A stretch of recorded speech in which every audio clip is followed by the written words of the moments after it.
2014 is just around the corner, and Hollywood hopes it will be another blockbuster year. It's rolling out more superheroes, more hobbits, and more George Clooney. Here with the preview is Matt Singer, an editor at the movie website thedissolve.com. Matt, good morning to you. Good morning, guys. Okay, so let's just start off with some of the higher profile titles. January 17th, Jack Ryan, Shadow Recruit. Yes, it's a new Jack Ryan. It's Chris Pine from Star Trek playing Jack Ryan, and it's also a new story. It's not based on any of the original Tom Clancy novels. It's Jack Ryan is a young guy, and it's his first mission. You see Kevin Costner is in it there. Keira Knightley is in it as well. It's directed by Kenneth Branagh. So now he's adapted all the greats, from Shakespeare to Stan Lee to Tom Clancy.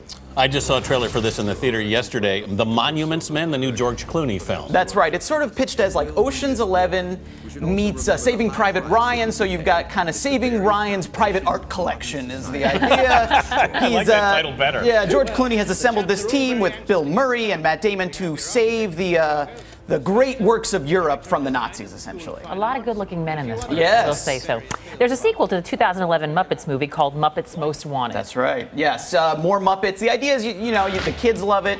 The adults love it too. That's the idea with all Hollywood movies these days. How do we get everyone in the theater? The adults, the kids, everybody. And here you've got the kids love the Muppets, the adults have the nostalgia about the Muppets, and you got Tina Fey, Ricky Gervais, some of the more adult-themed human actors to draw on the adult audience. There's Ricky Gervais there. Then we've got a possible biblical blockbuster here. Russell Crowe as Noah. That's Noah's right. Ark. Yes, spoiler alert. I think there may be some flooding going on in this movie. Not to ruin it for anyone who doesn't know the ending, but yeah, this is Darren Aronofsky. He made Black Swan, which was a fabulous movie, and he sort of used that movie's success to kind of get this one made, and it looks great. Lots of special effects in this one. Russell Crowe got a lot of flack for playing Robin Hood a couple of years ago. I mean, are people saying that this was a bad choice for him? I mean, I think it's great. I mean, that was directed by Ridley Scott. This is Darren Aronofsky. To me, it's apples and biblical oranges here. I think, I think it's an interesting subject matter. I look forward to it. Then we've got Johnny Depp coming off the disaster that was called The Lone Ranger in some sci-fi thriller called Transcendence. Yes, it's Depp doing what he does best, playing a weirdo. He's a scientist here,